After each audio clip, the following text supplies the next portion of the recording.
बच्चों, आप सब कैसे हैं? Good morning to all students 11th class. देखिए, आज हमारा ये वीडियो नंबर जो है दूसरा है और चैप्टर हम आपको पढ़ा रहे थे कबीरदास जी के पद। इसके प्रीवियस वीडियो में हमने कबीर का संक्षिप्त जीवन परिचय आपको बता दिया था, उनकी जन्म से लेकर मृत्यु तक की जो भी घटनाएं हुई थी। और दूसरे वीडियो में इस चैप्टर का पहला स्टैंजा जो है उसका एक्सप्लेनेशन यानी पहले अवतरण का भावार्थ हमने आपको समझा दिया था।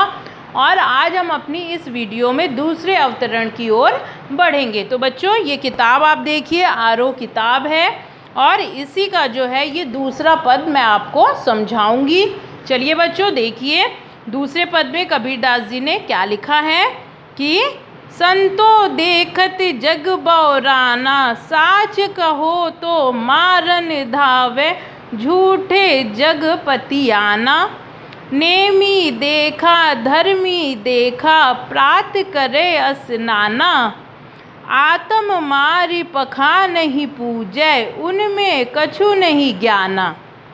बहुतक देखा पीर औलैया, पढ़े किताब कुराना। कै मुरीद तबीर बतावे, उनमें ऊहे जो ज्ञाना।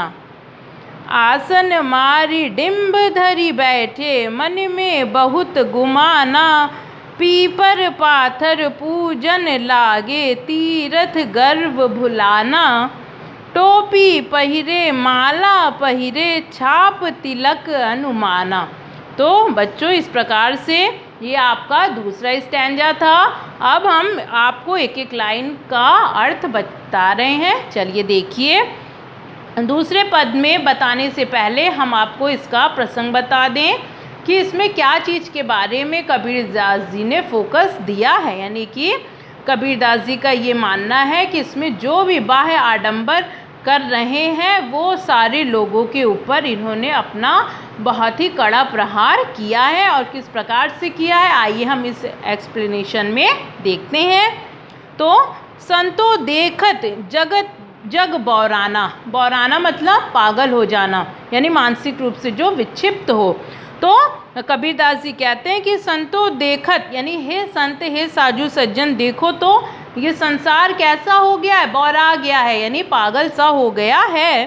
साच कहो तो मारन धावे, झूठे जग पतियाना, यानी अगर सच्चाई किसी से भी कह दो तो वो मारने के लिए, मारन धावे यानी मारने के लिए दौड़ता है। और झूठे जग पतियाना मतलब, और अगर पतियाना मतलब विश्वास कर लेना, और अगर किसी से झूठी बातें कह दो तो वो उस पर बहुत जल्दी विश्वास कर लेता है या प्रसन्नचित्त हो जाता है। फिर नेमी देखा धर्मी देखा, प्रात करे स्नाना, यानी नेमी देखा यानी नियम देखा, धर्मी देखा धर्म देखा, और प्रात करे स्नाना मतलब लोग ऐसे हैं जो प्रातः काल ही उठकर स्नान कर लेते हैं और नियम धर्म और कायदे कानून की बातें बताते हैं।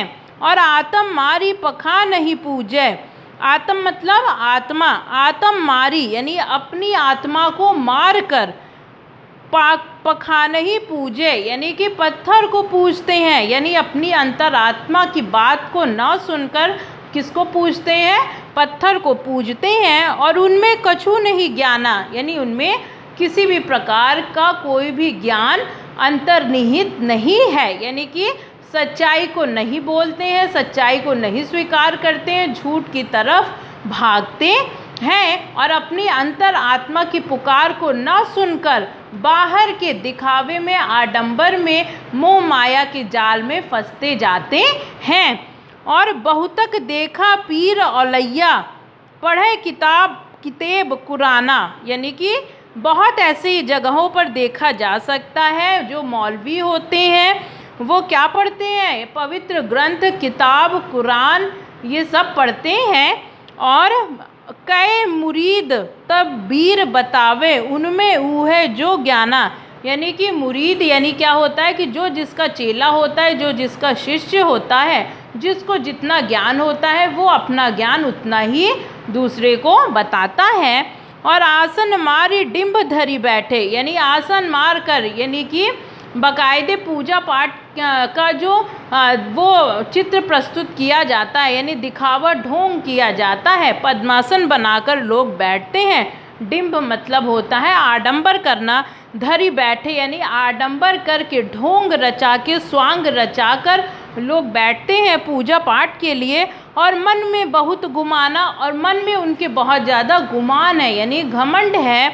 किसके प्रति घमंड है? झूठ के लिए, है ना, अपने ही आपको सर्वस्व दिखाने के लिए कि मैं ही सब कुछ हूँ, दूसरा व्यक्ति कुछ भी नहीं है, मुझे ही सब कुछ पता है, मैं ही ज्ञानी हूँ, मैं ही प्रकांड विद्वान हूँ। ठीक है, तो इस बात का अपने ऊपर गर्व करते हैं या अभिमान करते हैं। फिर पीपर पाथर पूजन लागे, तीर्थ गर्व भुलाना, यानी पीपर को और यानी पीपल के पत्ते को या पत्थर इत्यादि को पूजने लगते हैं, तीर्थ जाते हैं यानी तीर्थ आदि पवित्र स्थल की यात्रा करते हैं, और इसी गर्व में, इसी घमंड में, इसी अभिमान में भूल जाते हैं।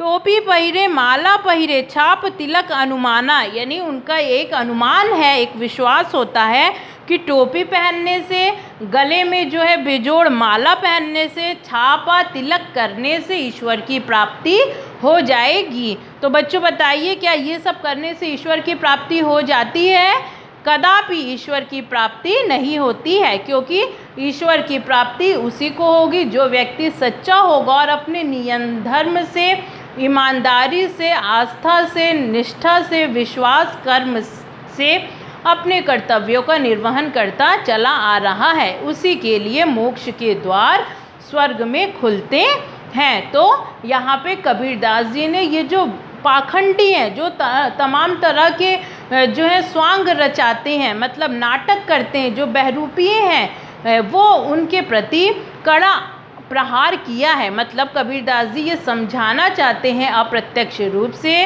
कि ये तमाम तरह के क्रियाकलाप करके, है ना, दिखावा करके ईश्वर की प्राप्ति नहीं की जा सकती है। और बच्चों आप जानते भी हैं कि अगर आप किसी एक ज़रूरतमंद की सहायता कर दें तो उसकी सहायता करने के बाद आपको वो असीम सुख की प्राप्ति होगी कि आप जो बाहर दिखावा करेंगे उससे आपको जरा भी आनंद की अनुभूति नहीं होगी। तो ये हमारा अपना स्वयं का अनुभव है जो हम आपको बता रहे हैं, और आप भी ये सब करेंगे तो आपको समझ में आएगा कि कबीरदास जी ने किस ज़माने में ये सारी बातें कही हैं, और वो आज के समय में भी चरितार्थ हो रही हैं। चरितार्थ मतलब आज के समय में भी प्रकाशित हो रही हैं। तो बच्चों इस प्रकार से हमारा ये स्टैंजा यहीं पे ख़त्म होता है। फिर नेक्स्ट स्टैंजा के लिए हम अपने अगले वीडियो में मिलेंगे। किसी को कोई प्रॉब्लम हो तो आप हमसे ग्रुप में क्वेश्चन